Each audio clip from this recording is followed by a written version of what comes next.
Hi guys. Today நம்ம ஜாவால if statement R conditional ஸ்டேட்மெண்ட்டை பற்றி பார்க்கலாம். இஃப் ஸ்டேட்மெண்ட் பார்த்தீங்கன்னா கிட்டத்தட்ட ஒரு 4 டைப்ஸ் இருக்கு. If, if else, else if else if லேடான்னு சொல்லுவாங்க அதை. அடுத்தால பார்த்தீங்கன்னா நெஸ்டட் இஃப். ஒரு இஃப்க்குள்ளேயே வந்து இன்னொரு இஃபை டிஃபைன் பண்ணுறது தான் நெஸ்டட் இஃப் சொல்லுவாங்க. ஓகே, ஃபர்ஸ்ட் நம்ம இஃப் ஸ்டேட்மெண்ட் பார்க்கலாம். இது வந்து இஃப் ஸ்டேட்மெண்ட், இதுதான் சென்டாக்ஸு. இஃப்ங்கிறது கீவேர்டு. இதை நீங்கள் கேபிட்டல் லெட்டரில் கேபிட்டல் ஐ கேபிட்டல் எஃப் போட்டிங்கன்னா ஒர்க் அவுட் ஆகாது, கீவேர்ட். ஸோ அந்த both characters should be in, என்ன சொல்கிறது, ஸ்மாலர் கேஸில் இருக்கணும். அதுக்கு அடுத்து பார்த்தீங்கன்னா ப்ராக்கெட் இருக்குல்ல, கண்டிஷன்ஸ். இந்த இஃப் ஸ்டேட்மெண்ட் எப்போ எக்ஸிக்யூட் ஆகும்னா, அந்த இஃப் கண்டிஷன் வந்து ட்ரூவாக இருந்தால் மட்டும், மேட்ச் ஆனால் மட்டும் அந்த block of if statement will be executed. ஓகேங்களா? ரெண்டாவது பார்த்தீங்கன்னா இஃப் எல்ஸ் ஸ்டேட்மெண்ட். இப்போ நம்ம கிட்ட வந்து இந்த இடத்துல வந்து ரெண்டு பிளாக் ஸ்டேட்மெண்ட் இருக்கு. இது இஃபோட பிளாக் ஸ்டேட்மெண்ட், இது எல்ஸோட பிளாக் ஸ்டேட்மெண்ட். இந்த ரெண்டுலையுமே வந்து அட் அ டைம்ல ஒரே ஒரு பிளாக் ஆஃப் ஸ்டேட்மெண்ட் மட்டும் தான் எக்ஸிக்யூட் ஆகும். அது எந்த கண்டிஷன் ட்ரூ இருக்கோ அது மட்டும் தான். இப்போ இஃப் கண்டிஷன் ட்ரூ வந்துச்சுன்னா if black will be executed, else வந்து ஸ்கிப் ஆகிடும். ஓகேங்களா? இது வந்து இஃப் எல்ஸ் ஸ்டேட்மெண்ட். இது வந்து இஃப் எல்ஸ் இஃப் லேடா, அப்படின்னா எல்ஸ் ஸ்டேட்மெண்ட் சொல்லுவாங்க. இது எப்படின்னா இதுவும் அதே மாதிரி தான். கிட்டத்தட்ட 1 2 3 நம்ம கிட்ட 3 பிளாக் ஆஃப் 2 இஃப் ஸ்டேட்மெண்ட் இருக்கு, ஒரு எல் ஸ்டேட்மெண்ட் இருக்கு. இதுல வந்து அதுவும் அட் அ டைம்ல வந்து மல்டிபிள் இஃப் ஸ்டேட்மெண்ட் வந்து இந்த மாதிரி நிறைய டிஃபைன் பண்ணிக்கலாம். நீங்க multiple if if statement define பண்ணா இந்த மாதிரி எல்சிஃப்ங்கிற கீவேர்டு யூஸ் பண்ணணும். ஸோ எல்ஸுங்கிறது ஒரு கீவேர்டு, இதுவும் ஸ்மால் லெட்டரில் தான் இருக்கணும். ஸ்பேஸ்லாம் வந்து ரொம்ப மேண்டட்ரி. எல்ஸுக்கும் இஃப்க்கும் இடையில நீங்கள் ஸ்பேஸ் விடணும். ஓகேங்களா? ஸோ இந்த இதே பழைய இஃப் கண்டிஷன் மாதிரி தான். எந்த கண்டிஷன் ட்ரூவாக இருக்கோ அந்த பிளாக் மட்டும் எக்ஸிக்யூட் ஆகும்.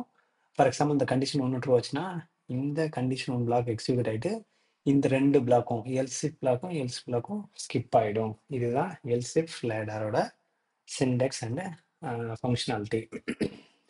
Nested if, I told already, ஒரு இஃப்க்குள்ள நம்ம இன்னொரு இஃப் டிஃபைன் பண்ணிக்கலாம்.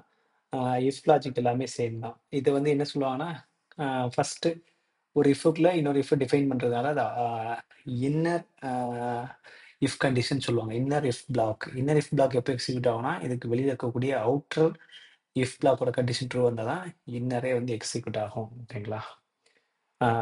வாங்க ரியல் டைம் எக்ஸாம்பிளோட நாம இந்த இஃப் ஸ்டேட்மெண்ட் பார்க்கலாம்.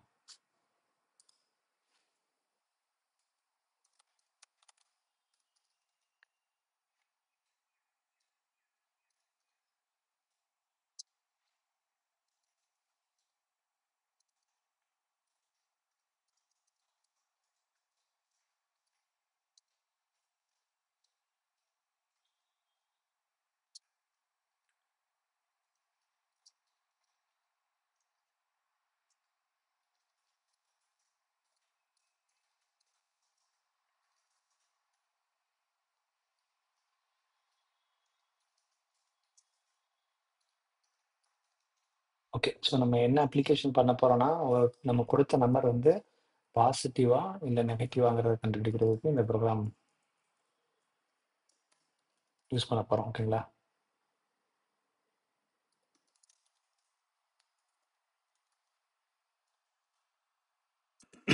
ஸ்கேனர் எதுக்கு யூஸ் பண்ணுவாங்கன்னா,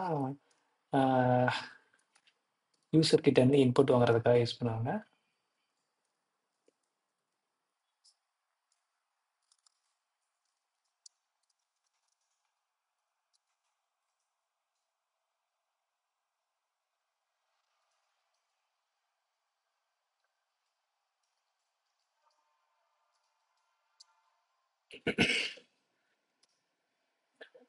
ஸோ நான் வந்து நம்பர் வாங்கிட்டேன். இந்த நம்பர் வந்து ஏ நம்பர் கிரேட்டர் தென் 0னா இது வந்து ஒரு positive number.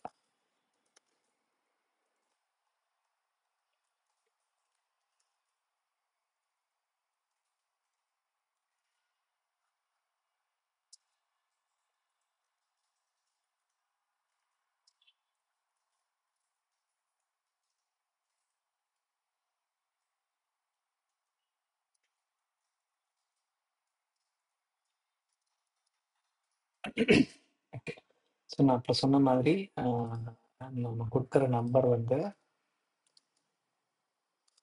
Greater than or equal 0. 0வோட இப்போ நீங்கள் கொடுக்குற நம்பர் வந்து ஒரு 10ன்னு வச்சுக்கோங்களேன். 10 வந்து கிரேட்டர் தென், கண்டிப்பாக கிரேட்டர் தென் தான், 0வோட பெருசு தான். அப்போ அது வந்து பாசிட்டிவ் நம்பர் சொல்லிடும். ஓகேங்களா? இது இஃப் ஸ்டேட்மெண்ட்டு. இந்த கண்டிஷன் ஃபால்ஸ் ஆச்சு. இப்போ நீங்கள் இதில் ஏதாவது -10 இந்த மாதிரி கொடுக்குறீங்கன்னு வச்சுக்கோங்களேன், இந்த கண்டிஷன் ஃபெயில் ஆகிடும். கண்டிஷன் ஃபெயில் ஆச்சுன்னா இந்த இஃப் பிளாக் வந்து எக்ஸிக்யூட் ஆகாது. இது என்ன சொல்லலாம், இஃப் பிளாக் அப்படின்னு சொல்லலாம். இது வந்து எக்ஸிக்யூட் ஆகாது. இதுதான் வந்து இஃப் ஸ்டேட்மெண்டோட ஃபங்க்ஷனாலிட்டி. வாங்க ரன் பண்ணி பார்க்கலாம்.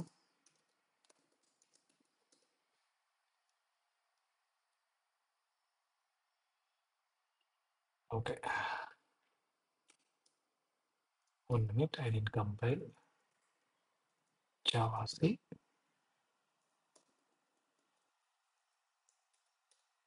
ஓகே, நான் வந்து இப்போ மைனஸில் கொடுக்குறேன்.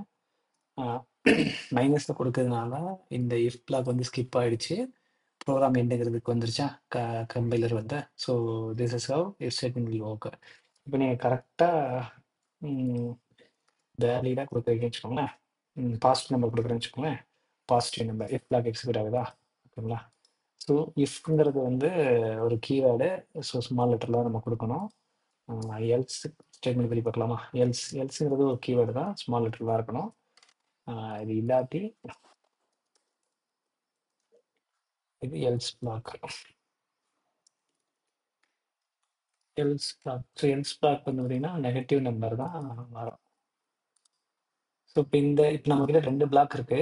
பட் அட் அ டைம்ல ஒரு பிளாக் தான் எக்ஸிக்யூட் ஆகும். இஃப் கண்டிஷன் ட்ரூவாக இருந்தால் இஃப் பிளாக்கு, இல்லைனா எல்ஸ் பிளாக் எக்ஸிக்யூட் ஆகும்.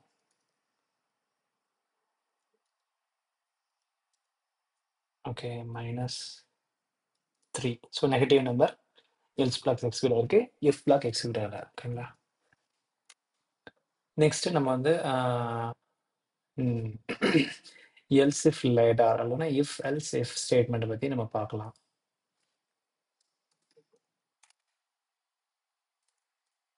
If ladder dot Java.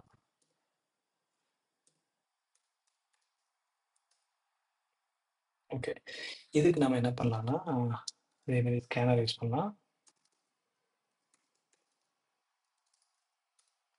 Scanner system dot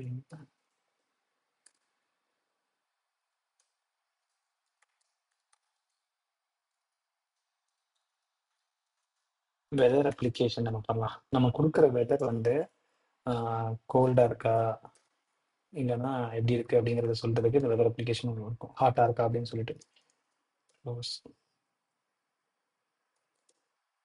okay, இன்டீச்சர் temperature. அதுக்கு முன்னாடி நம்ம என்டர்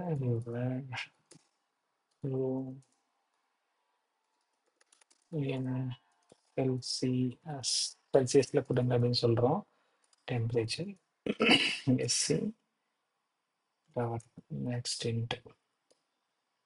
ஸோ நம்ம டெம்பரேச்சர் கொடுத்துட்டு டெம்பரேச்சரையும் வாங்கிட்டோம் சொல்லிட்டாங்க. இப்போ இஃப் கண்டிஷன் போட வேண்டாம். I mean if ladder temperature greater than or equal to 32 இருந்துச்சுன்னா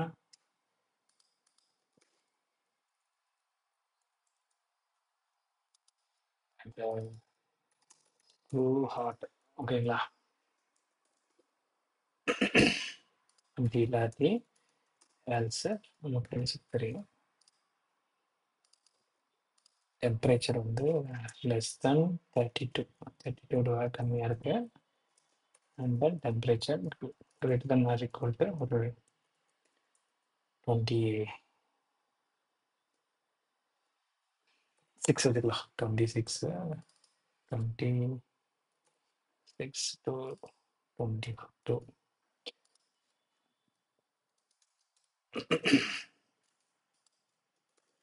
ஓகே, 22 to 26 இருந்துச்சுன்னா வெதர் இஸ் ப்ளசண்ட்டாக இருக்குது, நல்லா இருக்கு.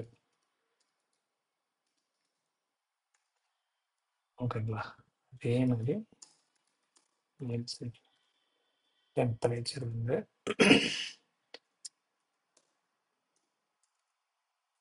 less than 22 and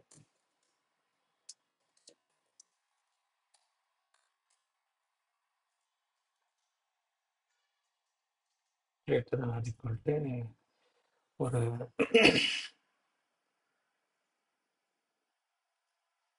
16 இருக்குன்னு வச்சுக்கோங்க. ஓகேங்களா? 16 இருந்துச்சுன்னா வெதர் வந்து கோல்டா இருக்குன்னு வச்சுக்கோங்க. Weather is cold. ஓகேங்களா? else if அதேதான்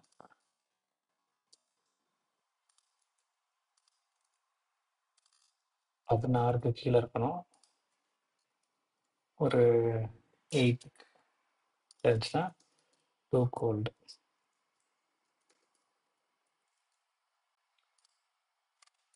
வெதர் இஸ் டூ கோல்டு. அப்படி இல்லைன்னா எல் ஸ்பாட்டில் ஃப்ரீஸ், ரொம்ப ஃப்ரீஸ் ஆகிற அளவுக்கு இருக்கு.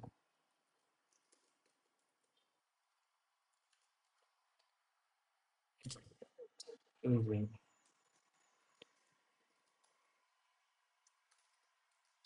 ஓகேங்களா? ஸோ நான் வந்து யூசர் கிட்ட வந்து இன்புட் வாங்குறேன். அவங்களோட ரூம் டெம்பரேச்சர். ஓகே, அவங்க ரூம் டெம்பரேச்சர் வந்து 32க்கு மேலே இருந்தால் ஹாட்டு, 22லேருந்து 26ல இருந்தால் +1, 22க்குள்ள இருந்ததுன்னா கோல்டு, டெம்பரேச்சர் 8லேருந்து 16 வரைக்கும் இருந்துச்சுன்னா அது below 16 cold, too cold. Below 8க்கு கீழே இருந்தாலே அதுக்கு என்ன அர்த்தம்னா ஓகே இட்ஸ் ஃப்ரீசிங்கிற மாதிரி நம்ம சொல்லிக்கலாம். ஓகேங்களா? வாங்க இதை எக்ஸிக்யூட் பண்ணி பார்க்கலாம். ஸோ அதுக்கு முன்னாடி ப்ரோக்ராம் என்ட்ரி கொடுத்துருவோம். ஸோ நம்ம கிட்ட வந்து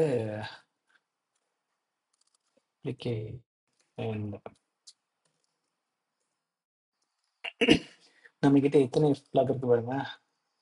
BLOCK பிளாக் 1,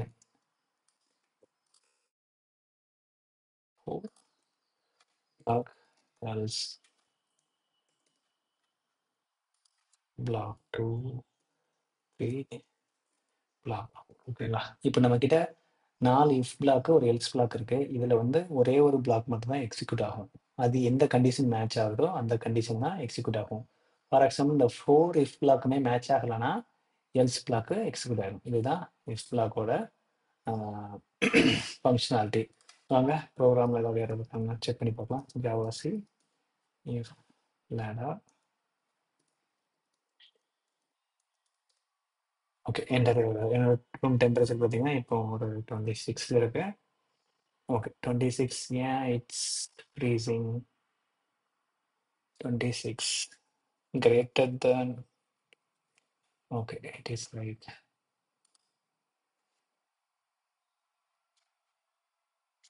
இந்த கண்டிஷன் மேட்ச் ஆகல, freezing.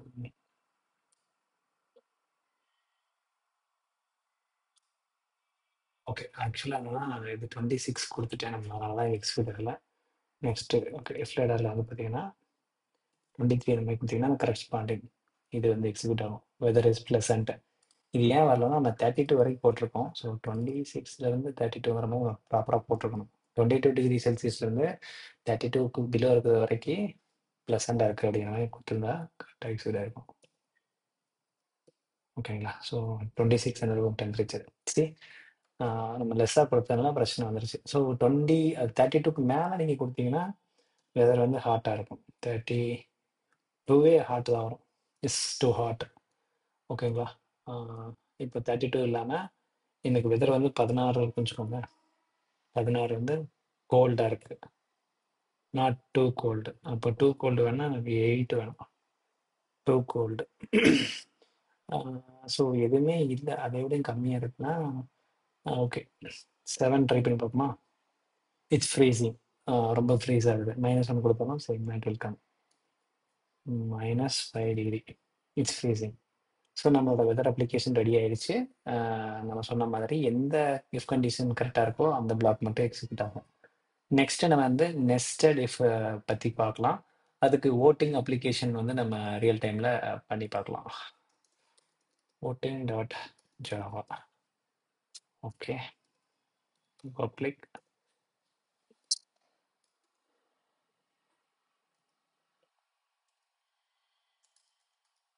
scanner, let's see, continue of scanner.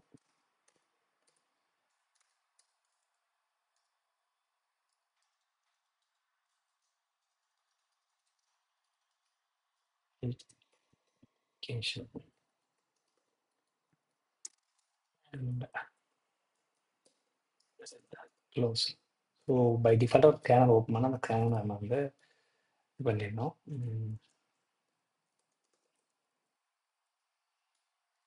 Image equal to yes dot next line. Next லைன்றது வந்து ஒரு ஸ்ட்ரிங்கை கொடுக்கும். ஸ்ட்ரிங்கை வந்து நான் வந்து கன்வெர்ட் பண்ணிக்கிறேன். இப்போ இண்டிகா கன்வெர்ட் பண்ணிக்கிறேன். யூசர் கிட்ட நான் வாங்கிட்டேன் ஏஜ்ங்கிற இன்புட்டை. if age greater than equal to 18.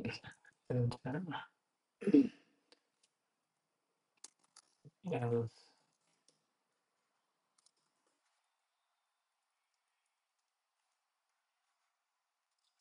not eligible for voting. ஓகேங்களா? ஓகே. இப்போ வந்து அவங்க எலிஜிபிளா இருந்தாங்கன்னா 18 வயசு 18 இல்ல 18க்கு மேல இருந்தா அவங்க ஓட்டிங் எலிஜிபிள். ஸோ இப்போ அதுக்கப்புறம்னா நேஷனாலிட்டி நம்ம அவங்க கிட்ட செக் பண்ணலாம். என்ன நேஷனாலிட்டி அப்படிங்கிறத. வாங்க. Enter your nationality. Enter your age. ஓகேங்களா? நேஷனாலிட்டி. நேஷனாலிட்டி வந்து ஸ்ட்ரிங்கு. ஸோ நம்ம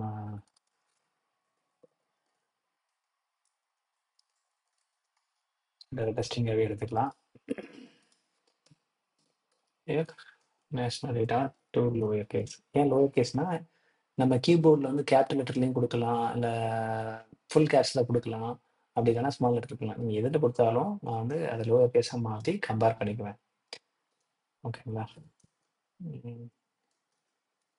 ஓகே. ஐஎன்டிஐஏஎம் இந்தியன். ஸோ இந்த இந்தியன்கிறத கொடுத்தாங்கன்னா கரெக்டாகிடும். எஸ்.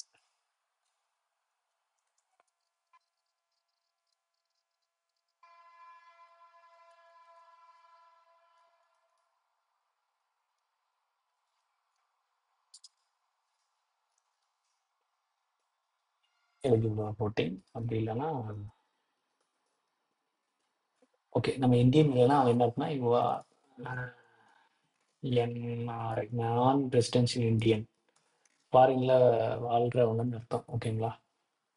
ஸோ இந்தியனாக இருந்தால் யுவர் எலிஜிபிள் ஃபார் ஓட்டிங்கிறது பிரிண்ட் ஆகிடும். ஸோ நம்ம ஓட்டிங் அப்ளிகேஷன் என்ன பண்ணோம்னா யூசர் கிட்ட வந்து ஏஜை வாங்கும். ஏஜ் வந்து 18 ஆர் அபோவ் 18 இருந்துச்சுன்னா நேஷனாலிட்டி கேட்போம். நேஷனாலிட்டி இந்தியனாக இருந்தால் அவங்க எலிஜிபிள், அப்படி இல்லைன்னா யுவர் என்ன பர்சனுங்கிற மாதிரி இந்த அப்ளிகேஷன் வந்து ரன் ஆகும். சரி வாங்க இதை எக்ஸிக்யூட் பண்ணி பாருங்க. ஜாவா சி ஓட்டிங்கிறது நம்மளோட அப்ளிகேஷன் கம்பைல் பண்ணியாச்சு. வாங்க ரன் பண்ணலாம். Enter age. என்னோட ஏஜ் 25. ஓகே. என்னுடைய நேஷனாலிட்டி என்ன பாருங்க, நான் இப்போ NDIAN ஃபுல் கேபிட்டல் லெட்டரில் கொடுத்துருக்கேன். பட் அப்படி பார்த்தாலும் யூஆர் எலிஜிபிள் ஃபார் ஓட்டிங் சொல்லுது. ஏன் ஃபுல் கேபிட்டல் போட்டதுன்னு எடுத்துக்குதுன்னா இந்த இடத்துல நம்ம ஸ்ட்ரிங் மெத்தட் என்ன யூஸ் பண்ணிக்கோம். ஸ்ட்ரிங் மெத்தட் வந்து டாட் டூ லோயர் கேஸுங்கிறது யூஸ் பண்ணியிருக்கோம். ஸோ டூ லோயர் கேஸ் என்ன பண்ணோன்னா நீங்கள் கொடுத்த எல்லா ஸ்ட்ரிங்லேயுமே வந்து ஸ்மால் லெட்டர் அந்த மாதிரி மாற்றிடும். ஸோ அதனால கம்பேர் பண்ணும்போது கரெக்ட் ஆயிடுச்சு. இது எக்ஸிக்யூட் ஆயிடுச்சு. இதை தவிர நீங்கள் வேறு ஏதாவது நேஷனாலிட்டி கொடுத்தீங்கன்னா என்னோட ஏஜ் வந்து ஓகே 12. இப்போ வந்து நான் எலிஜிபிலிட்டி கிடையாது. ஸோ நாட் எலிஜிபிள் ஃபார் ஓட்டிங்கிறது வந்துருச்சா. இப்போ என்னோட ஏஜ் வந்து எலிஜிபிளாகவும் இருக்குது அண்ட் நேஷனாலிட்டி வந்து யூஎஸ் பர்சனாக இருக்கிறேன் அப்படின்னா okay you are an NRI person வந்துருச்சா. That's all guys. Thank you. Next வீடியோவில் பார்க்கலாம்.